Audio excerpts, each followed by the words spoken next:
ગણેશ ચતુર્થી વિશેષ. શિવ પાર્વતીની કથા ન્યારી, પુત્ર ગણેશની ગાથા ન્યારી.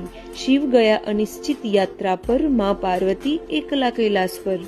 શિવજીની ગેરહાજરી થઈ વસમી, શરીરના મેલથી બનાવી મૂર્તિ રેશમી.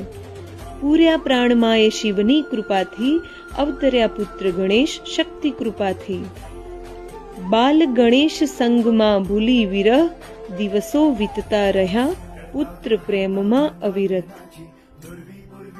ઘણા વર્ષો પછી ફર્યા મહાદેવ કૈલાસ પર, ભૂલી ગયા વચન કરેલ કૃપા પાર્વતી પર.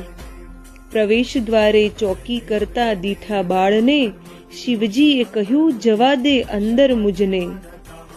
આજ્ઞાકારી પરાક્રમી પુત્રે રોક્યા શિવને, ભીતર માતા સ્નાન કરે નહીં જવા દઉં આપને. વાત વાતમાં વાત પહોંચી છેડાઈ ગઈ જંગ, ત્રિલોકનાથની ક્રોધાગ્નિ જોઈ બધા દેવતાઓ દંગ. સમાધિ અર્થે દૂર ગયેલ શિવ ભૂલ્યા વચન, ઓળખી ન શક્યા પુત્રને બની ગયા દુશ્મન. બાળ ગણેશે આપી ટક્કર ત્રિનેત્રધારીને, અતિ ક્રોધાવેશે શિવે છોડ્યું ત્રિશૂળને. ગયું મસ્તક કપાઈ ધડ નીચે તરફડે, પુત્રની દુર્દશા જોઈ મા પાર્વતી તરફડે.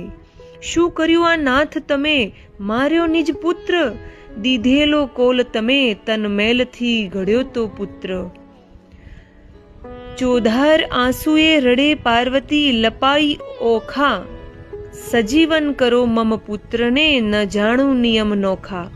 મસ્તક કપાયું જોઈશે કોઈ અન્ય મસ્તક, એ વિના ન થાય પુત્ર સજીવન બોલ્યા નતમસ્તક.